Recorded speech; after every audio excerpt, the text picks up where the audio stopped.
পরম করুণাময় ও অসীম দয়ালু আল্লাহর নামে শুরু করছি।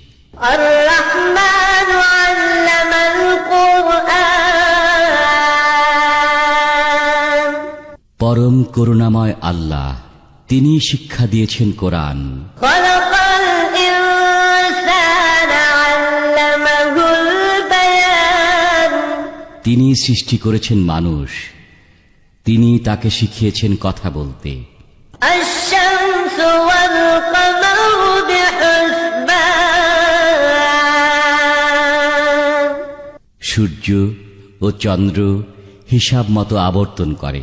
ওয়ান-নাজমু ওয়াশ-শাজারু ইয়াসজুদান। আর তৃণলতা ও বৃক্ষ উভয়ই তাঁর অনুগত। ওয়াস-সামাআ রাফা'হা ওয়া ওয়াদা'আল মিজান। আর তিনি আসমানকে সুউচ্চ করে